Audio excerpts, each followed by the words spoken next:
Can you hear me? Yep. So first of all, many thanks to the organizer inviting me to take part at this symposium about the free will and to come back to Sigtuna, where I've been several times. Many thanks to everybody who has been contributing to the organization of this symposium. The title is, it's a little bit vague, Determinism, Randomness and the Question of the Free Will. Indeed, I'm not sure whether I can say a lot about the free will. I came into this business because I was becoming angry about some of my colleagues from neurophysiology, like Wolf Singer or Gerhard Roth, who just have been going to attack the free will, just mentioning something. And I couldn't see really what is the background. You know, for sure. Okay, it's usually a topic that is addressed by philosophers from ancient times. There is a nice little book in German, unfortunately, that summarizes all the different things. And what you know, probably all of you know, are these experiments from where most attacks against free will came from, starting with the Libet experiments, and then more recent fMRI experiments of the AIDS group. More recently, also trying to save the free will with these kind of experiments. I'm not sure whether anything of these experiments can say anything about the free will. What often is not mentioned, known since a longer time, is about autonomic reactions that are also preceding consciousness awareness of something that is going on in your brain. It's from the Damasio group, for example. So it's somehow something what I was thinking about since a longer time. At the end, the stomach is making the decision and the cortex is then used to justify them afterwards. Okay, good. I'm going to talk a little bit about determinism. Because this is, apart from all kind of experiments, all kind of neurophysiological experiments, this is the main issue. If you accept that decisions are made by the brain, and also that brain functions are obeying deterministic physical laws, one can hardly deny what brain researchers like Gerhard Roth conclude: we do not what we want, but we want what we do. For Wolf Singer, we should stop talking about freedom, because everything is already predetermined. Okay, on what is this based? I will not go to talk about unconscious mechanisms going, about the possibility of filtering, but just about determinism. And when Gerhard Roth says there is no indication of indeterminism in the brain, every experimentalist knows quite well that you can do experiments one after the other and you will never find again the same results, even if you have seemingly everything under control. This is examples from home recordings from hypothalamic brain slices, different types of impulse pattern occurring even in the same recording, and you do this again and again, and you always will have different results. You can say, okay, that's fine, but this is just because you never can bring everything under control. This is lack of knowledge that eventually could be overcome if you have the knowledge of Laplace demo that was already mentioned. But now I'm coming to one point that Peter Arnhem knows even much better than I. This is a point where eventually principal randomness is introduced in biology. This is at the level of ion channel gating. This is what you can find in textbooks. This is from Hille, a famous book about ionic channels of excitable membranes, showing the opening and closing of, in this case, potassium on the left and sodium ion channels on the right, and like this is what everybody we are teaching this our medical students. It's in this way. This is okay. This is what you can see when you have this kind of ion channels. Oh, this is simulation, computer simulation. It's following the experiments as, for example, described in this book. Okay, just to show you that this even should be known by Gerhard Roth or Wolf Singer, that is kind of indeterminism, wherever it is coming from. Eventually, just from Braun motions according to the Boltzmann functions. Okay, this is this one. Okay, and this is when you are recording whole cell currents. You see the fluctuations also here in these recordings, and this is when you are then reconstructing from these whole cell current recordings the activation curves, the opening probabilities. It's following. It's usually adapted to a Boltzmann function. Okay, which would fit quite well to the randomness of Braun motions. Okay, and this is. Sorry, can you stop? Yeah. When you're showing this data, this is data, it's noisy data. What in there tells me that this is randomness in principle? I'm just curious, what do I have to look at to see that this is randomness? Okay, I will tell you about this randomness in principle. I can, one moment. So there is, how, for some reasons, physiology has made use of kind of randomness. I don't know, I do not have constructed this, but obviously the opening and closing is following physiological laws. But these physiological laws are only controlling probabilistic functions. Nobody so far has found something that describes the opening and closing of ion channels, to my knowledge, I hope that can explain the opening and closing of ion channels in another way than using random functions. I mean, it's a big claim to make, right? It's a claim that I make, and if you find something that contradicts, so it's. I don't want to be critical, I just want to be clear about what your evidence exactly is that this is randomness in principle. Because if you say, oh, we have randomness in principle, that's like saying, like, there is free will. Look at this. No. I will come to make random. There is one point, determinism and randomness. The other point is free will. Okay, whether randomness is not a proof of the free will. I'm just focusing on this, that people are attacking the free will in proposing determinism. Maybe there is determinism in the physical world, but for some reasons, that I don't know, for some reasons biology is using kind of randomness, and even if it is only Braun motion, it's not necessarily kind of quantum mechanics answer. It can be just Braun motion. Okay, but let me go. This is another simulation, and I will show you this one.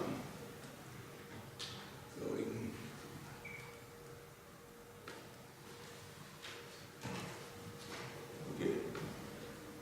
So this is simulating. Of course, I'm simulating the first taking random numbers.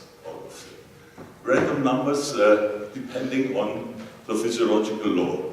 So, and I can do this repeatedly, and you will always have at the half activation potential of minus 30 millivolt, you should have an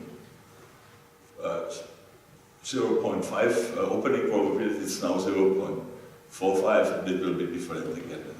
So now I'm going. This is now coming back to your question. I'm originally engineer. I've been trained as electrical engineer. And when I should have been asked to construct such a curve, I would have made it in a different way. Otherwise, if I would have been constructing such a curve, I probably would have been fired. It's all the time a little bit different. So I can do this here.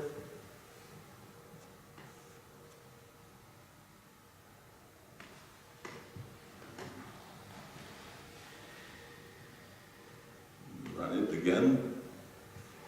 So this would have been my curve. Completely deterministic. Okay. That's for an engineer. And then, okay, I would have said,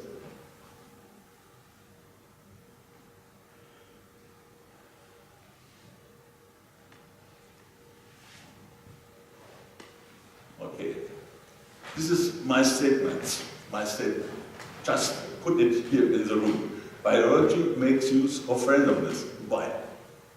Technically, it is quite easy, exactly reproducing the Boltzmann or any other function deterministically. As an engineer, I would probably not have used the Boltzmann function, but a linear function with thresholds. Anyhow, it is a Boltzmann function, but when I have been preparing for this talk, I was thinking about, is this really correct? That it would have been quite easy. I'm doing this here with a computer, but the cell, the neuron, there is not a digital computer. How could the cell have been realized this? I don't have, and I have to admit, I do not yet have any function. Of course, you can use, describe it as these double wells that are moving up and down, but then you should kind of periodically move it up and down, shift it a little bit. I can easily do it with a flip-flop as a technical engineer. Would be not a problem underlying some periodic function. But without the periodic function, I could only do it just using what is there, taking the noise out of a resistor according to molecular movement of the resistor. So at the end, I personally do not see how else this could have been made. Maybe you have an idea. For me, it's no. Okay, good. This is the basic of what is known is that there is random opening and closing. And then you can say, okay, it doesn't matter. At the end, there are the deterministic curves that it smears out. But it does not smear out. And this is coming back to my question to you. It does not smear out. This is noise. Noise is just a dynamical aspect of randomness. Okay, and this is recordings that we have made, like because looking rather irregular, but having some specific characteristic and apparently arising from subfield oscillations and noise. And how did this come up? Just because it's operating close to a threshold, close to a bifurcation. This is a dynamical aspect of randomness going up from ion channels to the level of spike generation. We are going one step further.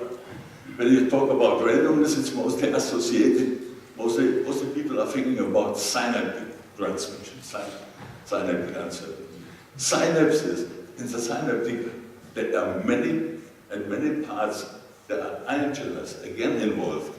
This is recordings from ion channels, from acetylcholine receptor channels. You see it's the same characteristic, opening and closing with enormous temperature dependencies.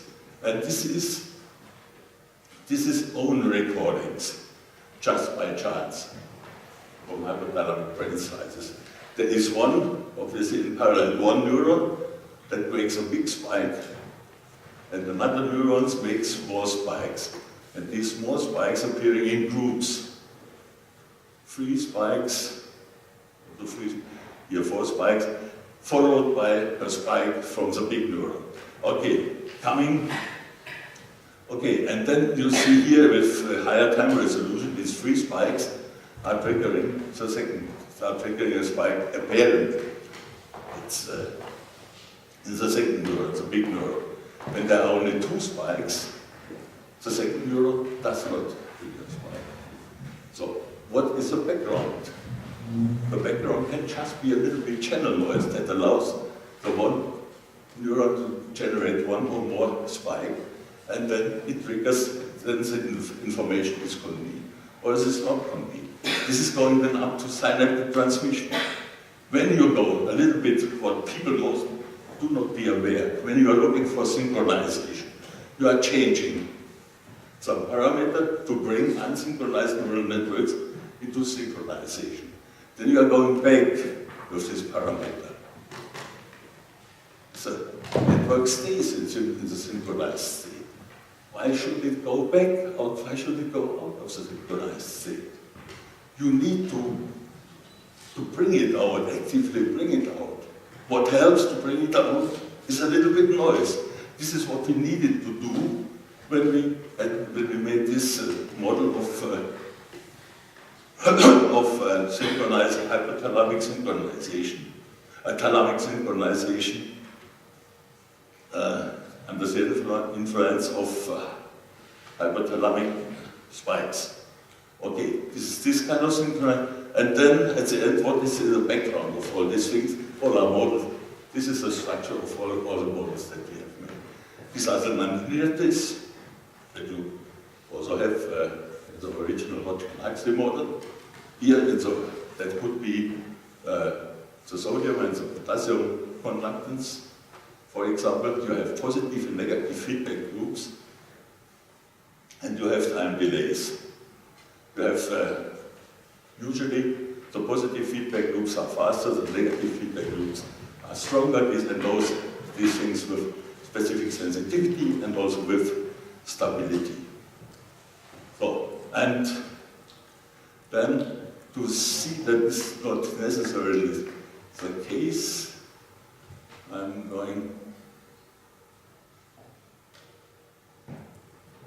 running this one. This is a simulation. The blue curves is just noise added to a system. This can be a system like a neural model, or we have used it also for model of mental disorders to demonstrate vulnerability. And noise is making nothing else than just a little bit fluctuations. And now going back, I'm adding here a little bit current. Okay. You see what is happening? Oscillations are developing at the end spikes. Exactly the same thing, but it just depends on how close this is to the, how close this is located to the bifurcation of the system. It's a little bit shifted up here into this region where the nonlinearities begin, and then noise is acting. Otherwise, noise would just be noise. Okay, to summarize a little bit, nonlinearities, time delays, and noise. What I know as engineer, this is what engineers are trained to avoid as good as they can. But it's obviously used in biology, and the question is, are there certain advantages? Is the flexibility of biological systems maybe at least in part due to this mechanism, and may noise in this way provide, let's say, a basis for flexible decision making, and to come back to very speculative, to free will. When you look at this, you can say, what greater freedom than only limited by the knowledge about all molecules, the position and momentum of all molecules in the university could exist. That was already Bertrand Russell many years ago, has been asked. Okay, at the end, is free will an illusion? Maybe. Is determinism an illusion? I'm quite sure. Okay, and randomness, of course, to come back to the question, is not a proof of a free will. However, the determinism is for sure not a good argument against. Okay, then, thanks for your goodwill to listening to this talk.